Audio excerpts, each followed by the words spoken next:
Tonight on News 10, Police Chief Gary Grant issues a formal apology to his officers for operating a department that seemingly condones sexual and racial harassment. O'clock edition, the city of Grover Beach faces a $3 million sexual harassment lawsuit following the firing of a prominent lieutenant from the police force. On the local scene, former prison guard Lisa Polito was awarded $1.2 million after proving to the court she was a victim of sexual harassment in the workplace. A harassment suit that may open old wounds for local police is headed for the court system in search of the truth.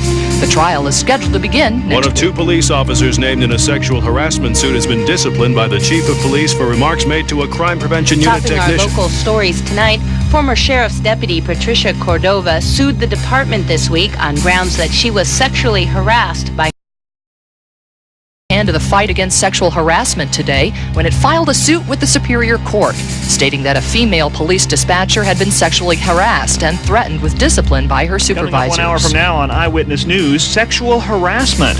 Once thought of as a simple misunderstanding, this crime has grown rapidly and will no longer be tolerated in today's workforce.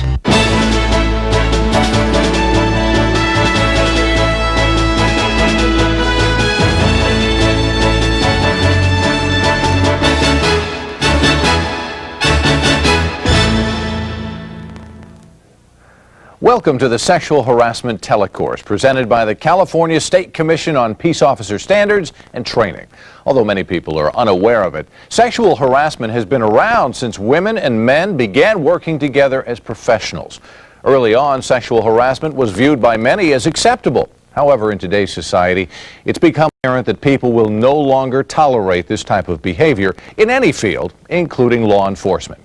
In fact, in 1993, Senator Daniel Boatwright introduced Senate Bill 459, which implemented Penal Code Section 13519.7.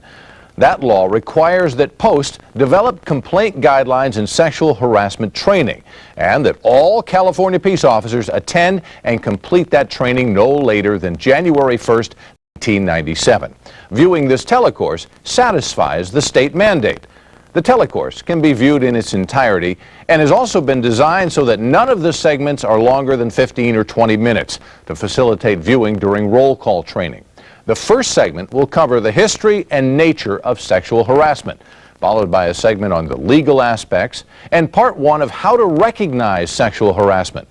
After a short break, we'll return to finish up our recognition segment and move on to responding to sexual harassment and the complaint process. The program will close with a live question and answer segment where you can call in with questions concerning any of the subjects discussed during today's telecourse. We're going to be covering a good deal of information over the course of this program, so we encourage you to make a note of any questions you want to ask during the Q&A segment. You should have been provided with a copy of the Sexual Harassment Telecourse Workbook. The workbook has been designed as course and will provide you with more detailed information on the subject matter presented today.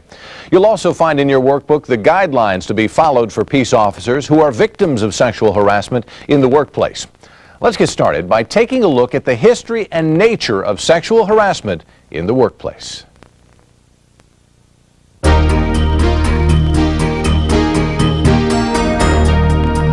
In times dating back to colonial America, women can be credited with the domestic survival of their families.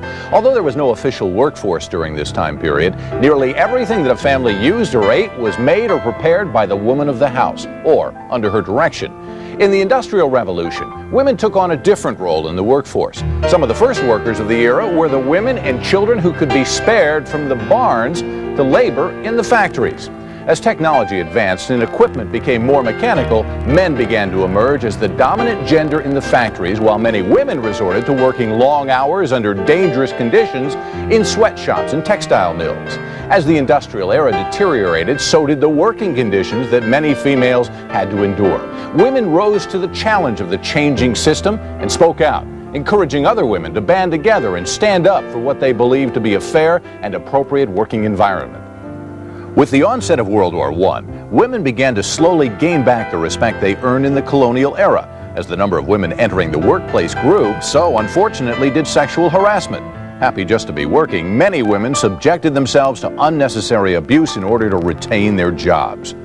With the coming of the Second World War, women became much more accepted in the workforce. However, sexual harassment still plagues society as a whole.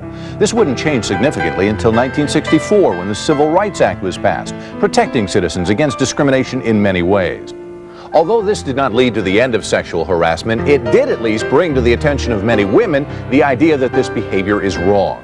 Unfortunately, because many women did not have the opportunity to obtain legal counsel, they continued suffering and blaming themselves. The explosion of sexual harassment in the eyes of the public came when, in a congressional hearing, Professor Anita Hill accused Judge Clarence Thomas of sexually harassing her. Although the hearing prompted more questions than answers about sexual harassment, it also gave many people the confidence to come forward with the truth about their own harassment. Cases of men reporting harassment by women is perhaps further indication that sexual harassment in this day and age is unacceptable and will not be tolerated in any form. Joining us to discuss the history and nature of sexual harassment is Robin Green, a psychologist with the Los Angeles Police Department for the last 11 years. Lieutenant Vic Tees, who's been with the Irvine Police Department for 22 years, and Sergeant Sandy Jo MacArthur, who has 14 years in with LAPD. Thank you all for coming. Robin, let's start with you if we can. Can you give us a basic overview of what causes sexual harassment? Well, as we saw on the clip, sexual harassment has been around for a long time. There are traditional job roles that we tend to think about men and women having, and that's where a lot of the messages get confused. Men have been raised traditionally to be the breadwinners, to be the person that goes out to compete to win at any cost, and to be the provider economically for the household. Women, on the other hand, have taken job roles that are more to be nurturing, the emotional caregiver for the household. In addition, when they are in a work setting, they're encouraged to decrease the conflict and keep cooperation at the focal point for people at work. Where this applies to sexual harassment in particular is some recent surveys have indicated when men are sexually propositioned, they find it to be very flattering, whereas women do not want it to occur. Sandy Jo, I wonder, do these gender issues have a special impact in the field of law enforcement? There absolutely is a special impact in the area of the police culture. What you're dealing with is women entering into a predominantly male-dominated culture or work environment. And you also have an additional dynamic that is included when you talk about in terms of a male-dominated career where the co-workers depend on each other for their safety as well as possibly for their lives. So you have a unique dynamic in the police culture that isn't present, I don't think, in any other culture, working environment, including the military, because women are not involved in combat. What you see with these changing and these emerging roles, often, as Robin talked about, the traditional roles that women and men have taken in society, with these roles starting to change, what often occurs is conflict and confusion. Now you have women competing with men for positions versus just men competing with men or women competing with women. So you have different issues that arise in the workforce. And as I stated earlier, because of the uniqueness of the police culture where coworkers depend on each other for their lives and their safety, you also have the strong desire for people to be accepted in the culture. So therefore, certain things such as sexual joking around, inappropriate touching that anybody would clearly see as inappropriate behavior in a normal work environment, they're sometimes overlooked. Because what we want to do is we desperately want to be accepted and we need to trust one another. So something that I normally might say, you know, that's not appropriate in the working environment, I might say, well, the person didn't mean anything by it. And so sometimes things are accepted that normally would not be accepted in the working environment. So these are issues that we have to deal with in the police culture. Robin, how does the issue of power deal in with sexual harassment in the workplace? Power is a very important principle. Sexual harassment has very little to do with sexual attraction, but rather it's all about the abuse and the misuse of power. And some examples of that and the reasons that it occur is because the work roles changing, and that this is oftentimes a reaction to wanting to get things back to the old traditional status quo. And some examples that happen in particular are when people use their positions of authority to request dates or ask for sexual favors, or when they give out assignments based on gender and exclude someone from doing a particular work assignment, or when assignments are more subservient. The classic women are the only ones who can really make good coffee. The other types of things that happen that are very critical, particularly in law enforcement agencies, because they are predominantly still managed by men, is that when harassment occurs, that oftentimes the harasser is left in that situation because the people in the positions of power do not remove them or take action.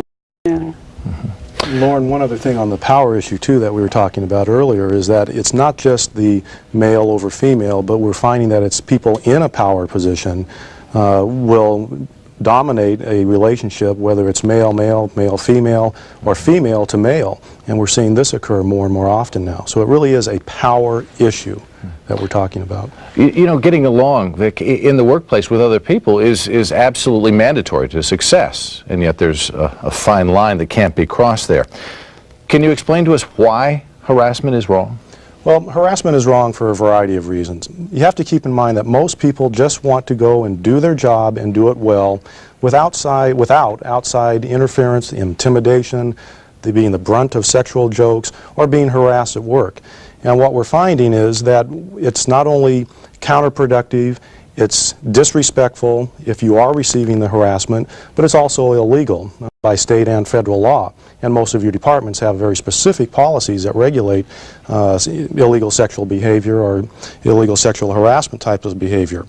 I guess one way that we can drive home the point that it's wrong is if you substitute the words embarrassment or humiliation for harassment. If you can say sexual embarrassment, sexual humiliation, then we've got an issue that's wrong to be displaying that type of behavior. And I always drive it home with the point that would you want your wife or your daughter to be subjected to sexual embarrassment or humiliation types of behavior on work sites? And most likely not. That illustrates it very well. There is a test that we've kind of developed, and it works very well for individuals who are out there in the working environment. And it's a three-pronged test that we talk about. If your behavior, because sexual harassment, we're talking about behaviors right now. So if your behavior were captured on videotape, would you want your chief or your boss to see you engaging in that type of behavior? Second question to ask is if your significant other, your husband, your wife, your girlfriend, your boyfriend, were to see you engaging in that behavior, would you be explaining yourself to that individual for a while? And the final question to ask yourself is, would I want my child, my daughter, my son exposed to that type of conduct? If you're saying it's okay for all three questions, then you're in the safe area most of the time. But if you ask yourself those questions, it puts it in perspective. We're talking about respect and respecting others as individuals. I think that's a good standard to practice when you're working and relating to other people. Right. Well, we'll see you all later in the program. Our next segment will deal with the legal aspects of sexual harassment.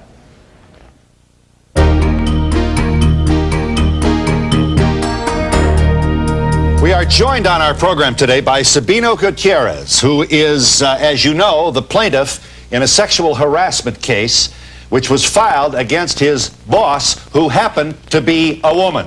First time in the history of American law, a man charges a woman with sexually harassing him and wins $1 million, jury trial, jury verdict, total compensatory and other fines assessed against the plaintiff. The company is outraged. Here to assist in our discussion of legal aspects is Kimberly Mays, an attorney from Anaheim Hills with a strong background in employment issues, and Martin J. Mayer, also an attorney who provides legal counsel to approximately 75 law enforcement agencies throughout the state of California. Welcome to both of you. Thank you. If we can start with the legal aspects, Marty, sort of an overview of sexual harassment. Well, basically, sexual harassment in the workplace is a situation where there is unwelcome conduct of a sexual nature, and it arises between parties who are involved in the employment relationship, whether they're co-workers or whether it's the Sparklets delivery man bringing water to that particular location.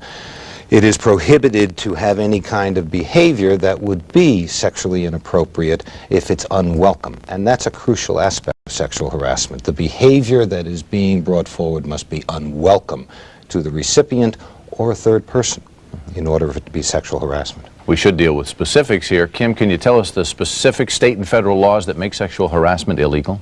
Sure. Let's start with the Penal Code, which is why we're all here today. The Penal Code specifically requires that all peace officers in California be trained in sexual harassment. In California, we look to Government Code Section 1294 at SEC.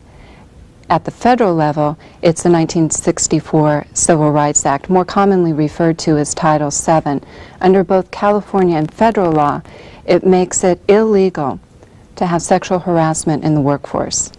Okay, that's the legal jargon. Marty, can you tell us exactly what constitutes sexual harassment? Sure, it's a variety of things. As I indicated earlier, it must be behavior that is of a sexual nature that is unwelcome. And that can incorporate physical contact, writings, photographs, jokes, any of those types of things. There are also different types of harassment. There is what's known as quid pro quo harassment, where there's a give and take. You want this job, you have to sleep with me. You want that assignment, you have to date me and become sexually involved. There's a give and a take. There's also environmental harassment, which is a different aspect of this. Marty, you bring up a good point there. Can you elaborate a little bit, Kim, on the hostile work environment? Sure. The hostile work environment is an environment where there is sexually offensive conduct that is so pervasive that it interferes with an employee's workability.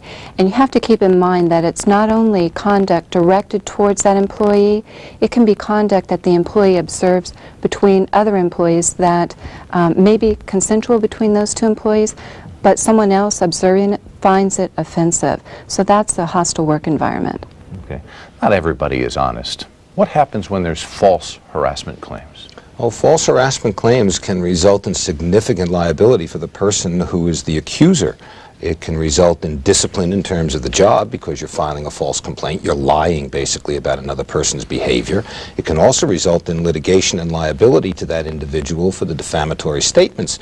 In fact, there have already been several cases where individuals have lied as a result of that lying, either were terminated from employment and or were sued, and in a couple of cases there have been some significant damages awarded by the courts for that kind of behavior. So false claims have to be dealt with very significantly and seriously in exactly the same way that the legitimate claims must be dealt with in a very significant manner. Right, and we need to remember that as far as legitimate claims go, it is illegal to retaliate against an employee who makes a legitimate claim, or even witnesses who come forward and give testimony on the legitimate claims. During the last few years, there have been some landmark cases involving sexual harassment. Can we look at those, and especially how they're significant to law enforcement? Sure. Before Marty and I get into the individual cases, what I'd like to explain is that the cases we'll be talking about, while they do not directly deal with peace officers or police departments, they are applicable to all work-related sexual harassment issues.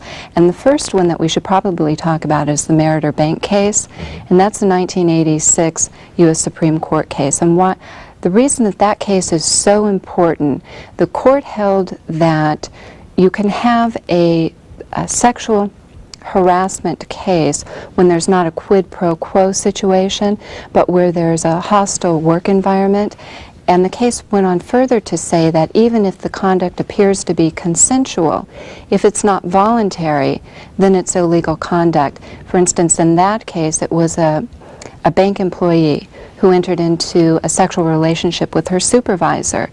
And at the outset, it may appear to have been consensual, but the bank employee did not consider it voluntary. And the court in that case held, because it wasn't voluntary, that it is sexual harassment. Okay, Marty, how about Ellison versus Brady? The Ellison case is a very significant case because sexual harassment is in the mind of the beholder. And one of the things that the Ellison case says that in order to be able to determine whether or not the type of harassment complained about is in fact, as Kim already pointed out, so pervasive as to have an impact upon the person's ability to do his or her job, that we have to look at it from the perspective of the victim. And in this particular case, the court makes reference to the reasonable as opposed to the ultra-sensitive or idiosyncratic woman. What the court says is that behavior that you or I may engage in as males, we may not consider, desire, believe, intend to be harassing. But if in the mind of the reasonable person, the reasonable woman, it is offensive behavior and it is intimidating behavior, it is harassment, even though we don't intend it to be harassing. How about Harris versus Forklift? Anything in there that stands out to you? A very significant case also. In fact, there have been quite a few, and Harris only came down last year. It was believed that if there was no damage to the person's ability to earn a living, there still had to be some impact in order for the behavior to rise to the level of harassment. In the Harris case says, in essence, you don't have to have any major psychological impact before you're able to claim that you're the victim of harassment. The court basically said, we don't have to get to the step where an individual suffers a nervous breakdown before they're able to say it's going to affect them in an adverse way. Mogilevsky and Silver Pictures? Now, Mogilevsky, quite frankly, I never understood why it was necessary. It just states that same-sex behavior, male upon male, female to female, if it's based upon gender or sexual desire, is sexual harassment, which, quite frankly, is almost a given as far as I'm concerned. There's nowhere in the law that it says it's only if men are hitting on women. So Mogilevsky dealt with a male, I think the president of Silver Pictures, who was coming on to a straight male, the president of the company being a homosexual. And the straight male had no interest in that behavior and told the person so, and therefore when he continued it became sexual harassment. There's no shortage of these cases. Fisher versus San Pedro Peninsula Hospital camp. Right, and that illustrates the point that I discussed earlier, which is the hostile work environment, but where you're the third party, where you observe conduct between other employees that you believe is offensive. In that case, it was a nurse. And in the beginning, the doctor was sexually harassing her and she complained and he stopped, and the conduct towards her stopped, but he continued his conduct towards other employees. And the court in that case found that, yes, it can be actionable, but you have to look at how pervasive is it in the workforce, and that's why that case is significant. What happened in versus Century Insurance? That case is important because it dealt with retaliation. And what happened in that case, you had an insurance company, you had a woman complain about sexual harassment, she filed an administrative claim. One of the other employees was subpoenaed as a witness. The company tried to coerce this witness into giving favorable testimony, and he refused. And the working conditions became so intolerable for him that he ended up having to quit. The court found that retaliation against a witness is just as illegal. Are there any other cases that we haven't dealt with? Actually, there's one that I'd like to bring to your attention because it's a very significant and a recent case called Kelly-Zurian versus the Wool Shoe Company. And basically what it holds is that if a supervisor harasses a subordinate, that there is strict liability on management, even if the boss isn't aware that the supervisor is harassing a subordinate, because the supervisor is the agent of the boss. And with all due respects to law enforcement, we could see a situation very easily where a sergeant might be harassing an officer, asking her out extensively for dates or whatever the case may be. The department, the chief of police in his official capacity or her official capacity, the department, the city, will be held strictly liable for that behavior, even if they didn't know about it, because it's a supervisor harassing a subordinate. Strict liability is no different than if I roll through a traffic stop sign. Officer pulls me over and believes I didn't do it on purpose. I accidentally did it, and then says, sign here, because that's strict liability. You don't have to show that I intended to roll through the stop sign. If the supervisor harasses a subordinate, you don't have to show that the boss knew about it, just that it was a supervisor, and there will be strict liability. So management better keep their eyes open. That's exactly correct. What I'd like to do is go back to the Meritor case, because I think that's one of the more significant cases down, and I want to really make it perfectly clear what that case held. And as I stated earlier, the conduct may appear consensual, but it may not be voluntary or welcome conduct. In that case, she initially started out consenting, or apparently consenting, to the sexual relationship, but it wasn't necessarily welcome. She was threatened with her job. Do you agree with that, Marty? Absolutely. It was the bank manager. She was, I believe, if I remember correctly, a bank teller, and he in essence threatened her job. And he said that if she didn't agree to have sex with him, that he would terminate her employment. And this is a person who had to earn a living. And so although she participated, it certainly wasn't welcome behavior, and it built up over a period of time to a point where she finally said enough is enough. Thank you. Good information we all need to know. In our next segment, we'll be discussing how to recognize sexual harassment.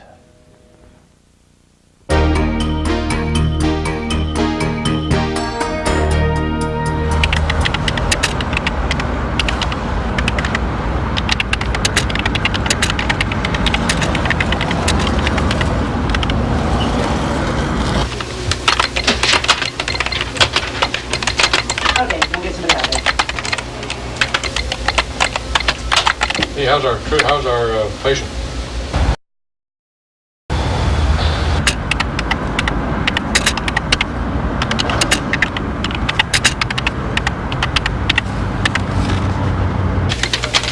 Same sleep if you want to.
Joining Marty for our panel discussion in this segment are Lieutenant Vic Tees from the Irvine Police Department and Robin Green and Sergeant Sandy Jo MacArthur from the LA Police Department. Welcome back to all three of you. A couple of questions, Marty. Is this, first of all, is this appropriate behavior, and is it sexual harassment? No, the use of the MDT for personal communication is not appropriate, and virtually all law enforcement agencies prohibit it. It's supposed to be for official use only. As to whether it's sexual harassment, it isn't sexual harassment. As I indicated earlier, in order for the behavior to be considered harassing, it has to be unwelcome. And it's very obvious, especially at the beginning of the correspondence back and forth, that it was not unwelcome to either party. We got to see that she started to become offended and annoyed. There was body language, but he was sitting in a patrol car. All he receives are the communications over the teletype. However, she does reach a point where she tells him basically to back off. And he continues, making comments about, we both get off together at a certain time, and she's telling him to stop. Now we're getting close to verbal harassment, because she's already brought to his attention that those kinds of things are not welcome any longer, and he persisted. So you're getting a repeat or a pushing of the issue, and that could very easily become harassing. Okay, at this point we're close. Let's watch now and see as the same scenario progresses a little further. Hey, Monique, it's Carl. You know, Unit 141. Oh, yeah, Carl, how are you? Fine, fine. You are looking good today. Thanks. So, what do you think of this old lady this morning calling us because she wanted some company? Oh, well, I'm sure you made her feel much better. Well, you know, women tend to feel better with Carl Kofer on the job. I'm sure they do. Anyway, never let it be said that I spend the night with a woman without buying her breakfast in the morning. What do you say to you and me and 2 breakfast specials at Stuffy's? No, thanks. I'm really tired. I'm going to head home. Well, what about Friday night? Dinner and drinks, maybe? No, really, I can't. I'm busy. Well, come on. What, do you got a boyfriend or something? No, but... Well, I know you're not working. I checked the schedule, so... Hey, wait a second. You checked my schedule? Well, sure. Look, Carl, I think I may have given you the wrong idea, and I just think it's best if we put an end to this conversation right now. Well, what about our date? We don't have a date, and we're never going to have one, so just leave me alone, okay? Well, what about this morning? You at least owe me one date after leading me on like that. Goodbye, Carl. What, do you just get off on teasing guys or something? Okay, we've gone into new territory. Is this sexual harassment or someone just trying to get a date? Oh, no, this is sexual harassment. And in fact, just trying to get a date, although you and I may have been taught when we were younger that that's what you do. You call the woman again, we chase the woman till she catches us. It doesn't work any longer. She made it very clear to him that she was not interested in dating him. She doesn't have to give a reason. She doesn't have to say why, that there's a boyfriend or doesn't. She told him, I'm not interested. He not only persisted, he became offensive and rude when he followed her to the ladies' room and accused her of doing nothing but being a tease. That's totally inappropriate, and that type of repeated request for social interaction and then culminating in that kind of offensive behavior is unquestionably sexual harassment. Okay, let's take a look then at another kind of possible verbal abuse. Good morning, darling. Hi, Marty. And how are you, honey? You learning your way around here? My name is Shirley. And a beautiful name it is, too. Are you keeping busy? Working my little buns off. Well, now that's not very good, especially since you got such nice ones. Oh, always the sweet talker. I'll see you lovely ladies a little later. Bye now. Doesn't it bother you? What are you talking about? The way he talks to you, calling you honey and darling, and talking about your buns? Oh, he's just playing around. Well, it offends me, and I think someone should tell him to stop. Well, I'm sorry, dear, but part of taking a new job is learning to work with those who've been around a lot longer than you have.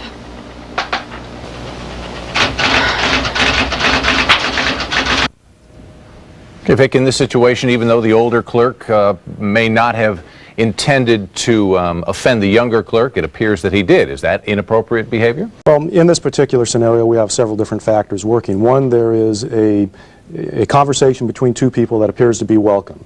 However, in a professional work environment, terms of endearment or sexually patronizing comments such as babe, doll, or honey are usually not acceptable any longer and can cause what we call a hostile work environment.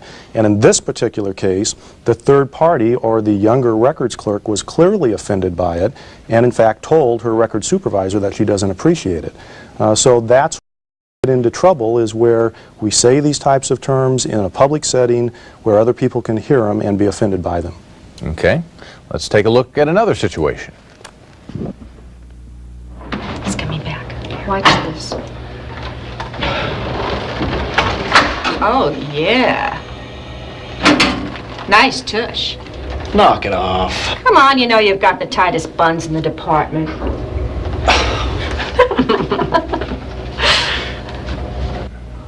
Robin, can you address this issue for us? Well, what this clip demonstrates to us is behavior that's describing another person's body parts, which most folks experience as very demeaning, demoralizing, and it serves to objectify the sexual object as opposed to looking at this man for the person that he is. What about telling jokes? Vulgar, sexist jokes or obscene gestures are just as inappropriate in terms of describing someone, or in addition to this, this was a supervisor, again, who should have had more of a standard and shown an example for the other officer that was standing nearby. Okay, thank you. Well, let's watch the next part of our scenario, where the officer got the wrong idea from a playful MDT conversation.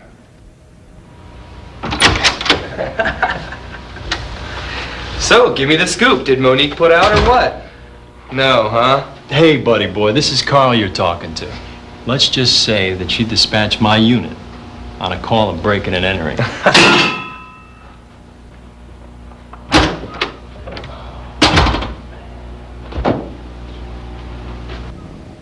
Well, this really seems to have gotten out of hand now.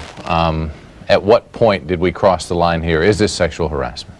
Clearly, what was demonstrated in this last clip is something that could be considered sexual harassment. It was obvious both by her demeanor, both visually to all of us and to the officers that were engaged in this type of verbal behavior, that this type of behavior was unacceptable.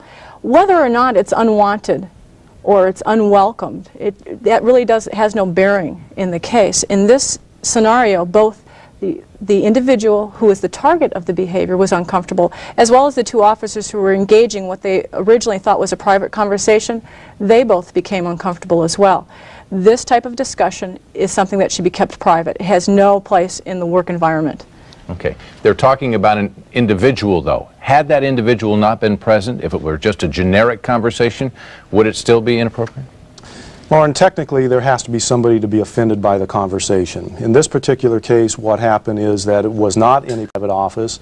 And let me back up just one point here, that we are not so naive to believe that we're not going to have conversations that if other people overheard would be offended. There are still going to be jokes being carried on within the workplace between two friends that are in private. And they may involve things that would be illegal if they were to be heard by a third party. This particular case is where a third party, namely the person who the joke was intended for or the comments were intended for, was present. She clearly was offended, and this would constitute sexual harassment and becoming a hostile work environment. I agree completely with what both Sandy, Joe, and Vic just said, but I would submit to you that even if she hadn't been present, it's sexual harassment, because you're not allowed to spread rumors about a third person. You asked me about the Mogilevsky case earlier, the same-sex case. One of the things that the defendant did in that case was tell other people that, in fact, the plaintiff engaged in sexual behavior with him. He didn't hear it directly, he heard about it. So that kind of behavior would still be inappropriate even if she had not been present. For instance, the officer to whom the comment was made could bring it forward, and as soon as that woman heard about it, you would have a sexual harassment issue. Sandy Jo, what about the suggestions from one worker to another that they wear sexy clothing? That type of request is absolutely illegal and inappropriate in any type of a working environment. With the police culture, we have standards. Our organization has a right and a responsibility as well as an obligation to ensure that the working environment is comfortable for all employees. So therefore we set standards. Proper business attire is the standard, or a uniform, and this absolutely does not belong in the workplace. Okay, thank you very much. We're going to take a short 5-minute break now, and then continue with our part 2 of our discussion on the recognition of sexual harassment.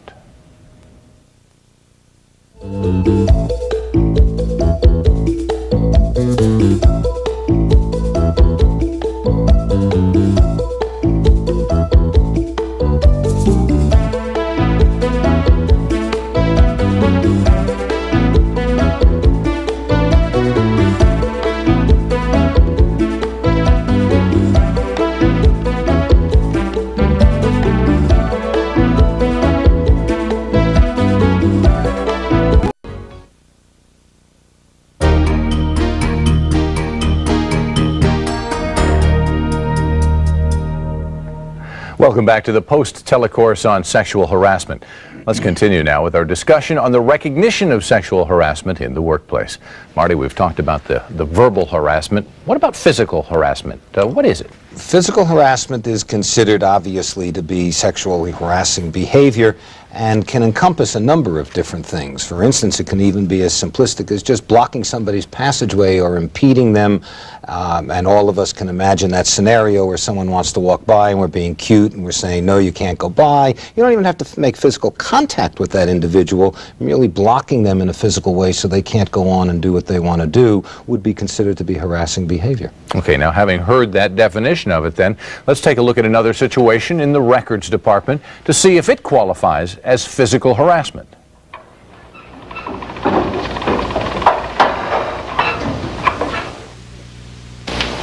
Sweetheart, would you file these for me? Thanks, hon. My, don't you look tense. Oh, I tell you, the holidays just aren't worth it. The crooks don't take the day off, and we have to work twice as hard to catch up. Here, maybe this'll help. Oh, yes. Just rub me all over. All over? Could you go somewhere else and do that? Excuse me? This is an office, not a living room. It's okay, honey. We're not doing any harm. My name is Shirley, not honey or sweetie or darling. And massaging her like that makes me feel very uncomfortable. Calm down, sweetheart. We've been working together like this for, what, 10, 12 years? You can't expect us to change now. I'm sorry about her, Marty. I'm not sure she's going to work out. Oh, she's okay. Just tell her to cut back on the coffee or something.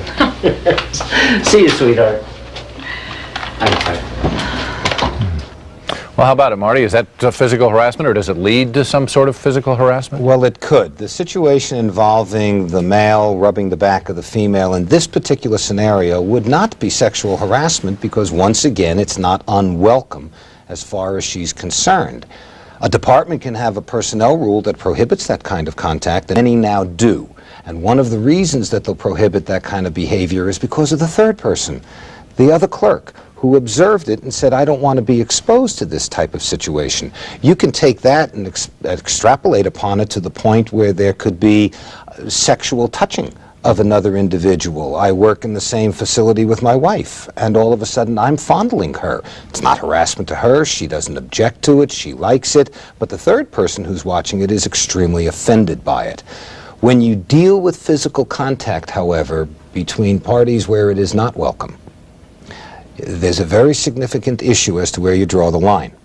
If it's a touching of the arm or of the hand, even if it's unwelcome, it may not be sexual harassment because of the nature of the physical touching, although once again we have a right to tell a person, I don't want you to touch me.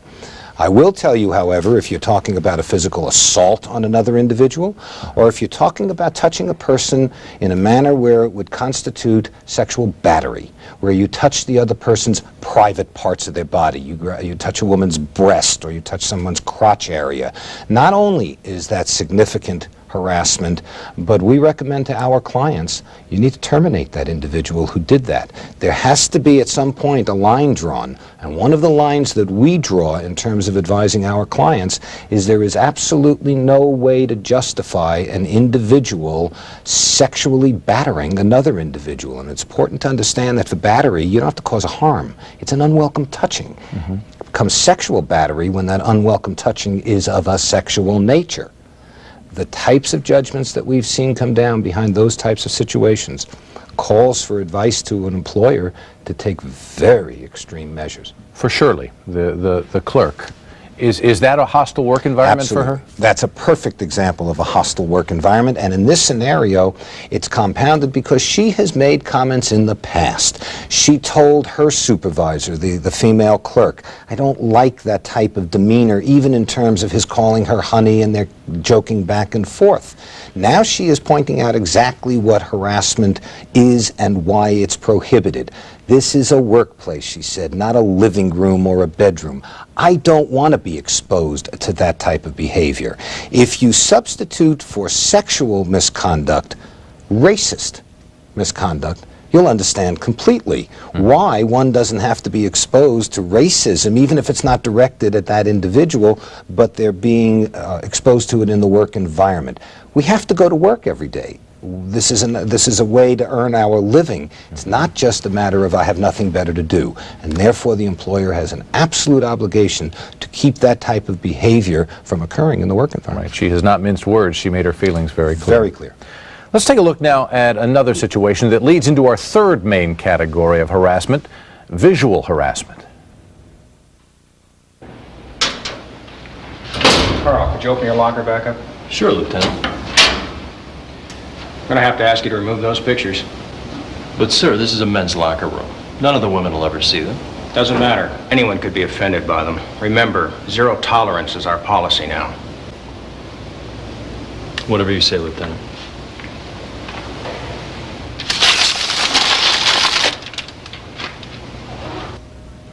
Is what we watched really classified as harassment, Vic?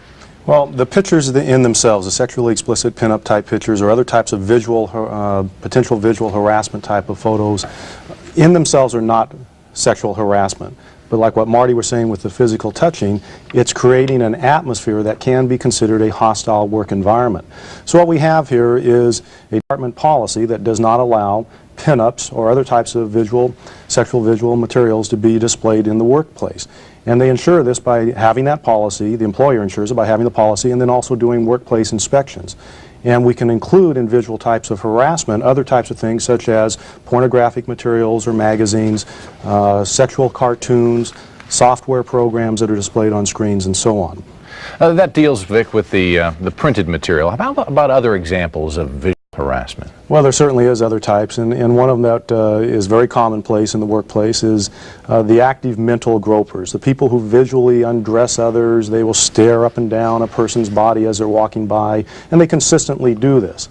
And those are the types of people that they usually carry on other types of behavior that will add to the hostile work environment, such as gestures, staring and leering at a person excessively. And those types of people need to be addressed by supervision and coworkers. All of this, we can do it peer-to-peer also. If we see this type of behavior going on, where the visual harassment is occurring, we need to tell people, hey, knock that off. We don't do that in the workplace anymore. It's going to get you into trouble. It's going to get me into trouble. It's everyone's responsibility. Exactly. Okay. Next, we'll be talking about writings and their relationship to sexual harassment. Let's see what our officer pursuing the dispatcher does next. Monique, I'm really sorry about the weight room. I guess I just wanted it to be true so bad I started believing it myself. It's my fault we've gotten started on the wrong foot. I'll make it up to you, I swear. Starting with a bottle of Chianti and dinner Saturday at Gaspachi's. Carl.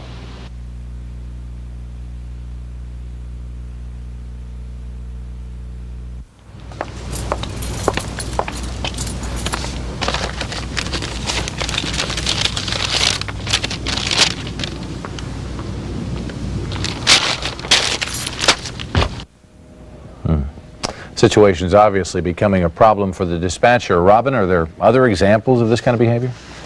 Well, the most common ways that unwelcome written behavior is expressed is certainly as you've seen it here, in the form of a love letter, a greeting card, some type of a written message in someone's inbox, or unwelcome invitations, such as this one was for a date. What's very important about the way that this scenario is developing is that this is moving into unlawful behavior on the part of this officer. He has repeatedly, after the dispatcher has asked him to stop, repeatedly pursued her. It started at the terminal, it continued in the hallway, and he has now taken another very critical step. What's also very important to look at here is the way that it impacts her. His intent continues to be to perhaps apologize for earlier behaviors and to continue to get her to go out with him. But it's very clear that the impact on her is upsetting, distressing, and she really wants this behavior to stop. He is not hearing her when she said, "Please stop." What is also very important to understand about this scenario is that the officer is now also liable for his behavior. And this is a very critical issue. What needs to happen here as well is that she needs to retain this note, and she needs to go and tell someone about what is happening. Okay. Our next category of harassment has to do with people who use their power to get sexual favors. Vic, can you tell us about using pressure, sexual pressure, and promises of advancement? Well, usually this is a person in a power position, either real or perceived, and it's getting into the area of quid pro quo. You do this with me, you go to sleep with me, to bed with me, and I'll give you answers on the sergeant's test, or I'll help you on the promotion, or I'll give you the special assignment. We're getting into a very dangerous area where one case is enough to severely discipline the offender. And in these power relationships, and it is just that, it's a power relationship, not just male over female, as we talked about earlier. It's an area that we all need to be trained in. It's inappropriate for the workplace. And certainly, in today's world, have to make sure as a chain of command and supervision and above, we address those issues seriously and quickly. Okay, superiors should not be intimidating officers that way or their employees. Well, absolutely correct. And we have to take a look at all types of supervisory subordinate relationships. It's not just a sergeant to an officer or a sworn officer over a civilian, but there's all sorts of those types of relationships within a police department, including officers to a... That really does lead us into what we're going to talk about next. Right now we're going to be taking a look at a rather common type of harassment mentioned by Vic called quid pro quo.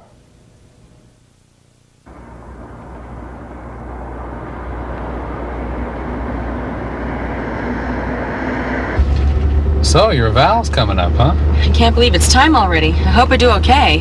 Well, you know, Maria, that's something I wanted to talk to you about. In general, you're doing pretty well. But there are some fine points I think we should go over. Okay. So why don't we meet at Darby's after the shift and talk about it? Can't we go over it back at the station?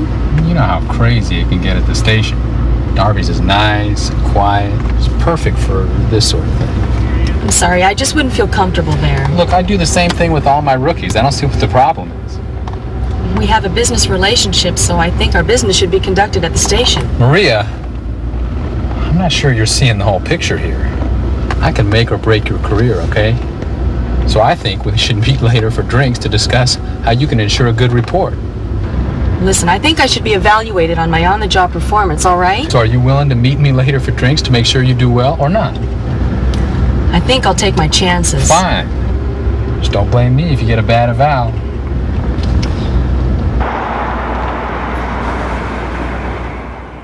Sure seems to me like that kind of behavior is inappropriate, but what kind of quid pro quo is it, Vic? Well, this is a very blatant quid pro quo, and the trainee in this particular instance really is being threatened here with loss of assignment and quite frankly probably not going to get a follow-up in the field by this particular officer if she doesn't give in. She is experiencing the ultimate threat. The ultimate threat of either give in or suffer harm. In this case, the harm is she's going to have a loss of career with this police department. In this particular type of situation, a very blatant quid pro quo must be dealt with very easily and quickly, and quite frankly, the credibility of the police department and certainly its training program is at stake here by this one officer's action. And so she needs to basically document this, go to the next level of supervision, and do it quickly. Along those lines, Lauren, you'll recall earlier we talked about the strict liability when a supervisor harasses a subordinate. That's a classic example. The officer is a two-striper and serving as her supervisor. He is harassing her.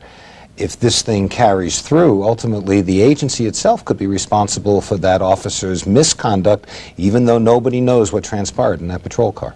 It was obviously blatant, but there's obviously the potential for more subtle actions. Let's move on to the topic of differential treatment with a look at our next scenario. Hey, Sarge, you got a minute? Make it quick, Porter. Well, my son's playoff game starts in an hour, and I'd like to go to the field. Has a crime occurred there? No. Then what?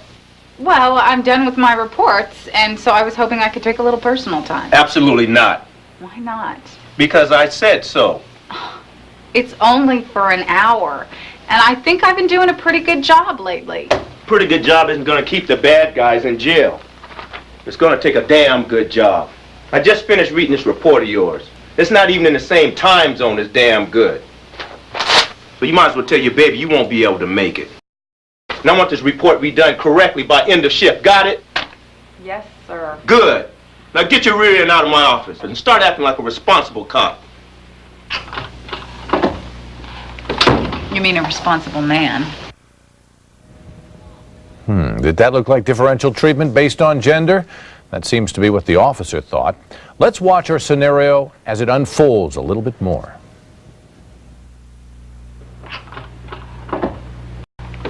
You mean a responsible man? Sarge getting to you? Yeah. Yeah, he can be a hard ass. What'd he do this time? He won't let me leave an hour early to see my kid's ball game. He's probably just pissed because I asked the same thing of him 5 minutes before you did. And he shot me down, too. It's not just that. He also ripped up one of my reports. Here, let me see. Well, you did leave this section blank. And you know the Sarge likes a longer narrative than that. What, do you have an answer for everything? Hey, I'm just trying to help. Now get your rear end out of my office and start working for a change. Well, Sandy Joe, what about it? As we've seen the latter part of the scenario, is it sexual harassment based on gender? In this scenario, there's no evidence of sexual harassment at this point. There is no differential treatment being displayed against this female officer based on gender.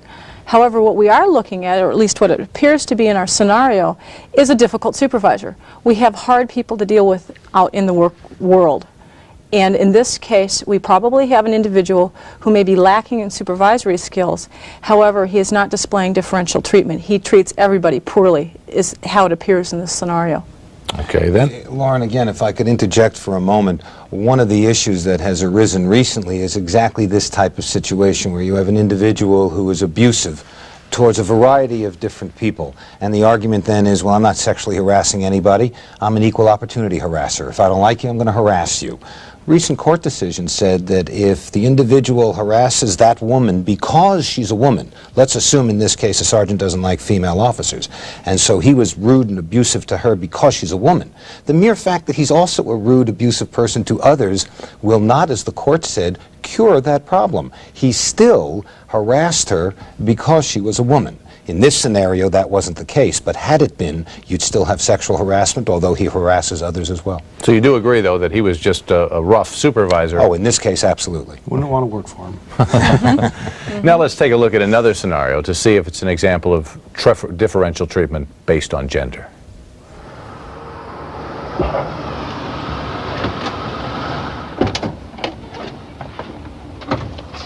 Porter, what do you got? Got a silent alarm call. Bystander says he saw two guys pry open the door and carry out all the boxes they could before I got here. I already put out a broadcast on the descriptions. We're going to need to make the building search. Tom's got the back side covered. Sounds good. Me and Jay will make the search. You keep an eye on this Jack, door. this is my call. I want to go in. Porter, somebody's got to cover the front. Besides, I wouldn't want someone as pretty as you to get hurt. Jay, I'll take the lead. You cover me. Come on, Jay. What are you waiting for?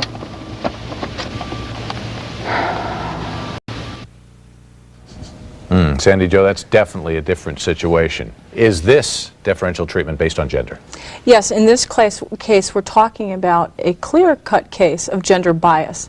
Biases are attitudes and beliefs, and when they're acted upon in the form of behaviors, they then become discriminatory. And it doesn't matter if we're talking sexual orientation, gender, age, it does not matter. It's clear-cut discrimination. What occurs when you start seeing gender biases displayed, one statement in and of itself may not be sexual harassment. However, when these beliefs start being acted upon, it can really quickly fall into discriminatory type of behavior. And in this case, it could end up becoming sexual harassment. Everybody has a right, especially when you're talking in the area of law enforcement, to use resources as they see best. But when you start making decisions, and if you continuously exclude a person because of their gender, their age, it does not matter, just solely because you don't think, your belief is that they don't belong there, then you're talking a bias, and then you're talking discrimination. What you want to ask yourself, and when I talk to my officers, I tell them, ask yourself, are you making these decisions based on this individual's skills and abilities? And if they are lacking in the area of skill and ability, is it your responsibility to bring them up, get them trained, so that they too can have all of the opportunities, so you're not making discriminatory decisions. Okay, anybody else? Well, that wraps up this section on recognition of our program. The next section you'll be viewing deals with the proper ways to respond to sexual harassment.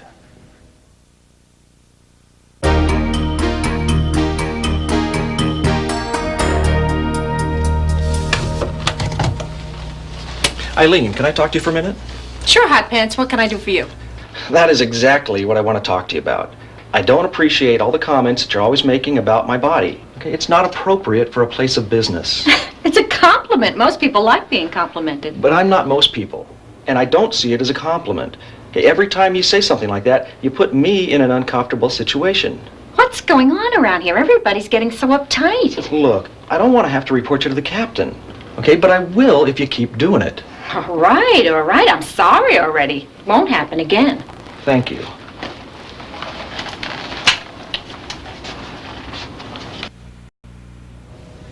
As you can see, we've changed our panel again. Joining Lieutenant Vic Teese is the final member of our panel, Chief Paul Jefferson. Paul's a 25-year veteran of law enforcement, serving with the Los Angeles Police Department and currently as the Chief of Police in Modesto, California. Now, communication is obviously very important in any business, but Vic, is what we just saw right there appropriate, and should someone go to the person who's doing the harassing and say, hey, knock it off? Well, it certainly is appropriate to confront the harasser when appropriate. You have to be careful here that you feel comfortable and it is an appropriate situation. But what research has found is that in nearly 60 to 70% of the times when the recipient confronts the harasser about the behavior and tells them it's unwelcome and they don't like it to, will not like it to continue, that the behavior stops. Not only does it stop, but it obviously makes the recipient feel better about him or herself also, confronting that type of situation. However, there needs to be a caution here that in certain types of behaviors or with certain types of people, the recipient of the behavior may not feel comfortable. And certain types of behaviors would lend themselves, if it's a severe or blatant type of behavior, would lend themselves to going to a supervisor and possibly not confronting the harasser. But there are certain ways that people, recipients of the sexual behavior, can address somebody in a professional, constructive, and a very assertive manner and get it to stop. And we are highly recommending that when appropriate. It's not an enviable position to be in, however. Let's look now at a situation where the victim goes to her supervisor and see how he handles it.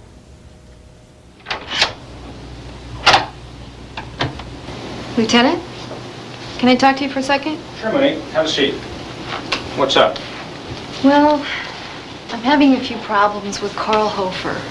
He asked me out, and I turned him down. Then I heard him talking trash about me, and then he left some notes on my car. Did you do something to get him started? Well, we got a little playful on the MDT one morning, but I didn't mean anything by it. Is he still at it? Not at the station anymore, but he's calling me at home all the time. Look, Monique, I'd like to help you out, but what happens out of the workplace, off duty, is out of my control.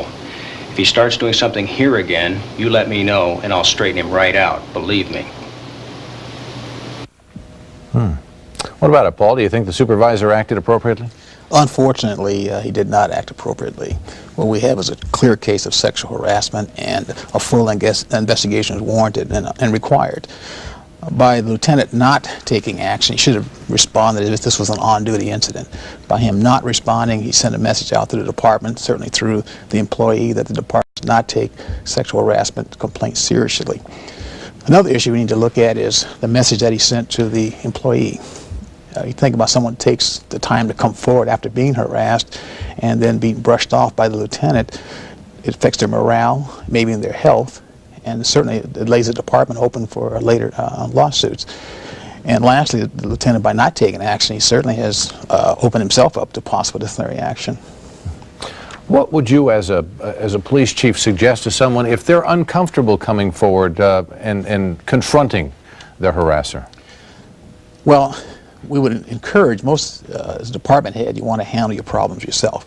But certainly we have to send a message out that an employee can go to any supervisor, manager, even a department head or the equivalent to report any type of harassment complaint. But to do that, in order, we have to establish a feeling, a confidence in the organization that they can do that. And that's where, as a department head, we have to set the tone to let them know that sexual harassment will not be tolerated, and through training, through supervisors, let them know that they come forward and we take it seriously and we will take the complaint. Okay. You know, just one follow-up comment to that also is that they can, the recipient can go to any supervisor any supervisor of any rank within the organization or even outside the organization within the city or county department. But when they go to a supervisor, they are doing what putting the organization on notice. And that supervisor must take some type of affirmative action towards investigating or referring that complaint to the appropriate channels. As a supervisor, you have a responsibility to now go forward with that complaint and do something with it. You can't just shelve it or tell the person don't worry about it or it's no big thing. Now might seem like a good time to take a look and see how another supervisor responds to complaints of harassment. Captain, can I talk to you for a moment? Sure, come in. I'm not sure who I should talk to about this because it involves my supervisor and a lieutenant. What's the problem, Shirley?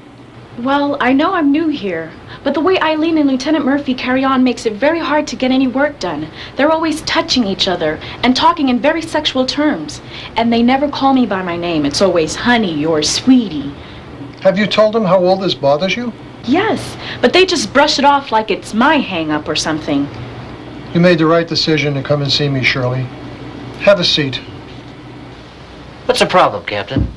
Marty, it's come to my attention that some employees are offended the way you talk and act towards the women in the department. You know, terms of endearment, giving back rubs, that sort of thing. Oh, come on, Dan, you know I don't mean any harm. Maybe not, but you just can't keep doing it. It's that little girl in records, isn't it? That's not the point. Marty, we go back a lot of years. We're from the old school. But things are changing. You either keep up or you get out. But I will be getting out, Dan. My retirement's up in 3 years, so why do I have to completely change the way I do things when I'm getting out anyway? Because it's against the law, and you may not make it to 3 years. There's a lot at stake here, Marty. Besides alienating people here, you may be setting yourself and the department up for a big lawsuit. Now, I don't know about you, but I'm not going to risk everything I've built up over the years. Well, I guess deep down I know you're right.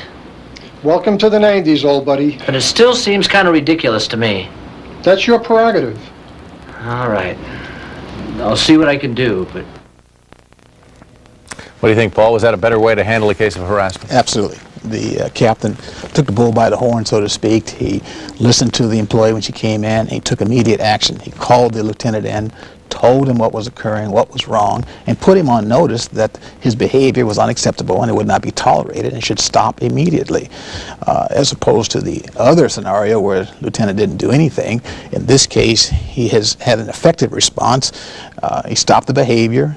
He let the rest of the department know that it will not be tolerated. And also, if it went to a lawsuit, it strengthens the department's position in terms of defending itself, and also, and ultimately sends a message out to the community that they're taking sexual harassment seriously, it will not be tolerated. One thing further I think he should have done, or he should also go talk to the record supervisor and let her know and put her on notice also about the behavior that was unwarranted, unwelcome, and it should stop. So that all people involved in the activity are warned. Exactly. All right. That brings it to an end, our section on responding to sexual harassment. Our next segment deals with complaint procedures.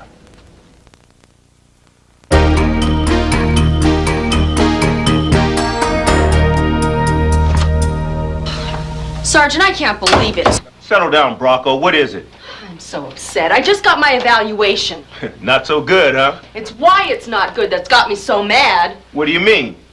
Jack did this because I wouldn't go out with him. How do you know that? Because he told me. When I turned him down, he said, "Don't blame me if you get a bad eval." This is a serious charge you're levying, Brocco. Are you sure about this? Absolutely. Well, sit down. You're making me seasick. You're gonna have to tell me everything that happened so I can make a report. Gladly. I'll let Lieutenant Griggs and the captain know about it, and we'll investigate it thoroughly. Good. Well, I don't know if it's gonna be all that good. Jack's been around here a long time, and a lot of guys in the department might support him. But I want you to know this. Any retaliation by Jack or anyone else is illegal. And if anything happens, you let me know about it. I won't stand for it. Thanks. Sure, you'll get a fair shot. But I need to let you know you do have other options. You can file a complaint with the EEOC or the DFEH, the Department of Fair Employment and Housing. Do you have time to tell me everything that happened? No, I gotta go to court on a mover I wrote. Well, get your rear end out of here and come back later.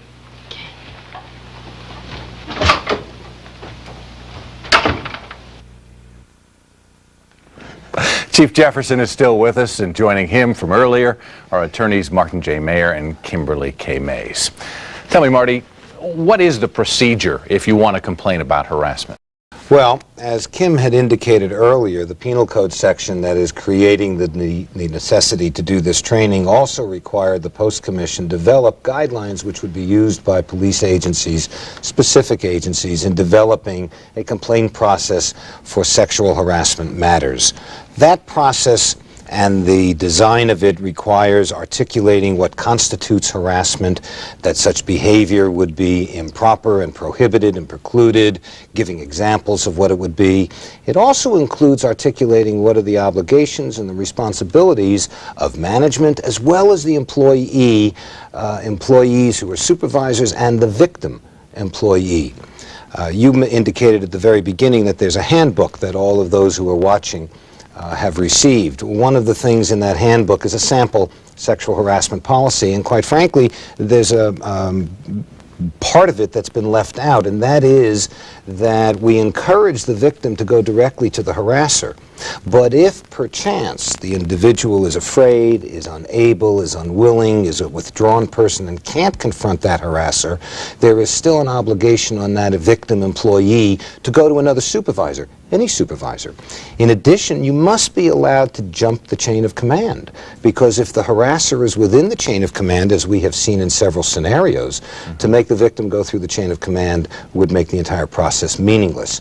So unlike what is normally found in a law enforcement agency, which is a paramilitary structured organization, this requires that the individual be able to jump that chain of command and go, in fact, up to the chief of police if necessary to discuss what the issue is. But that employee does have an obligation, as well as management has an obligation, to take certain steps when there is a harassment situation that's unfolding. One of the things dealing with this particular penal code, 13519.7, is that it doesn't apply to all law enforcement agencies. It applies basically to local police departments, to the sheriffs, to district police agencies, and to the state university police.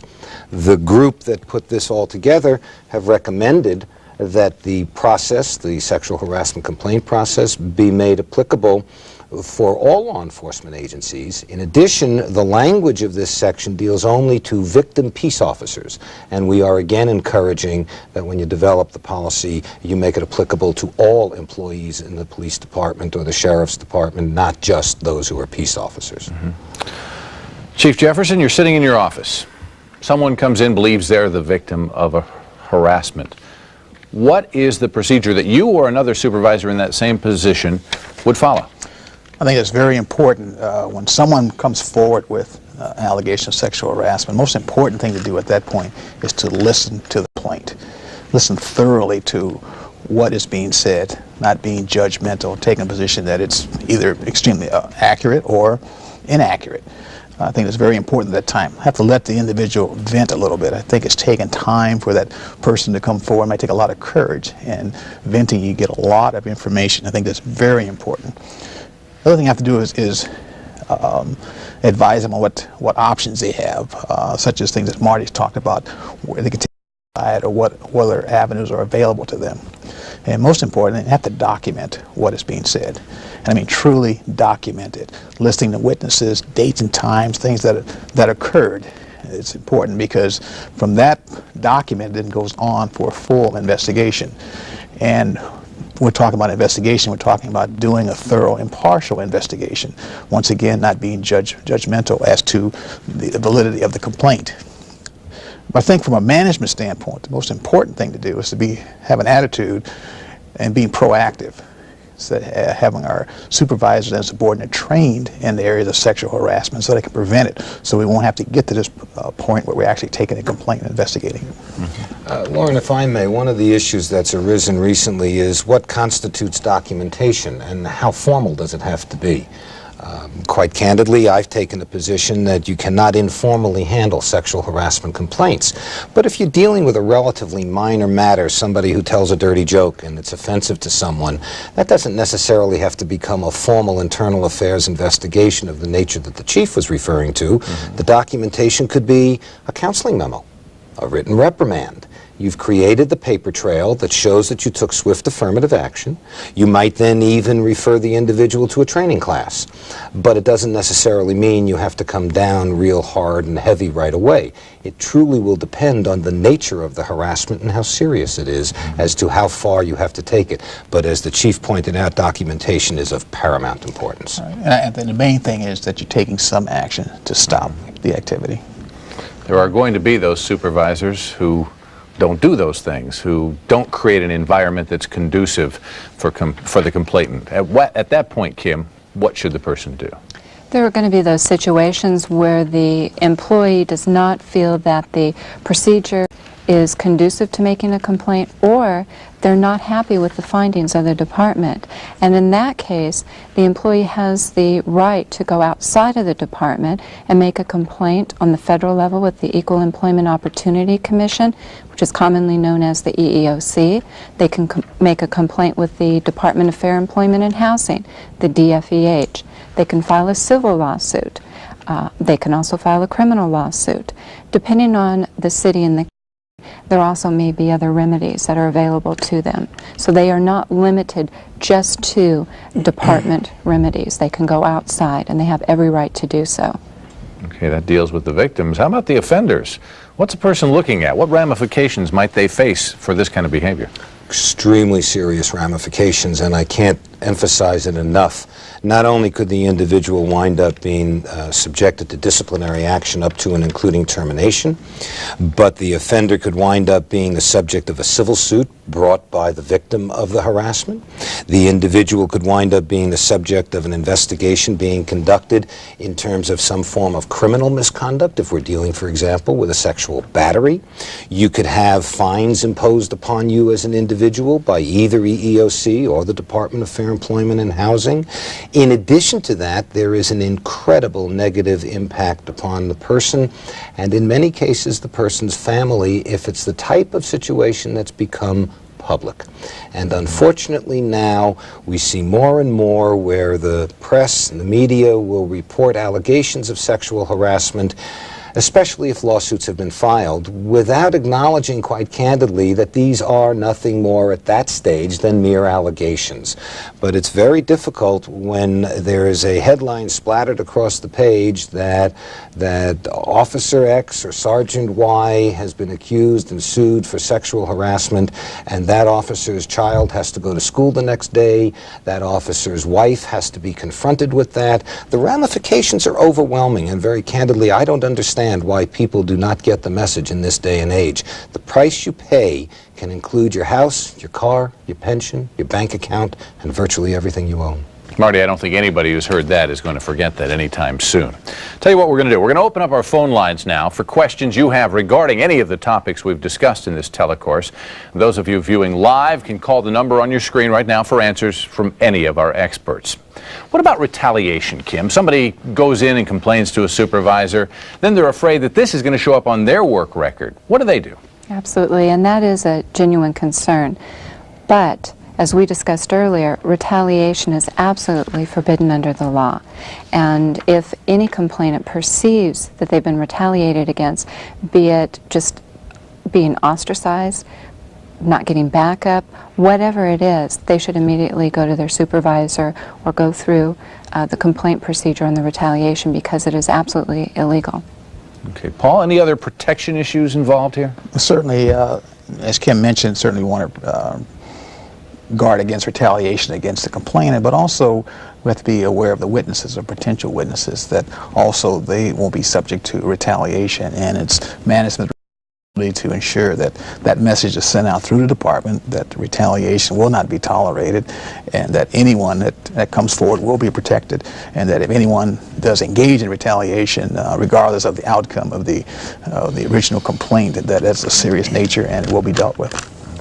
Lauren, I'd like to spin off on one of the comments that Kim made about ostracizing an individual. One of the things that we do see occur, and it's real life, is that after a person's filed a complaint, a lot of times other people in that organization back away from that person. The law does not require that we like each other. The law does require that we treat each other with courtesy and respect, and that we are capable of working with each other regardless of what we think of each other.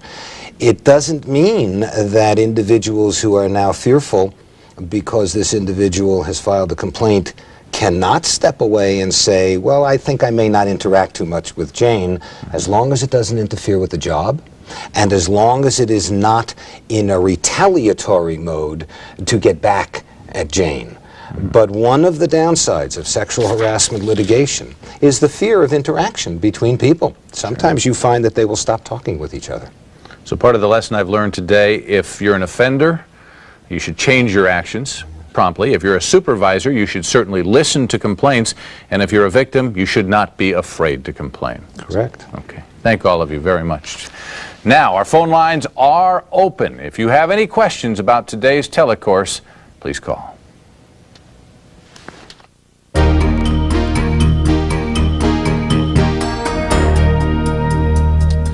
As you can see, we've returned now with our full panel of experts. The number on your screen now will connect you directly with our studio.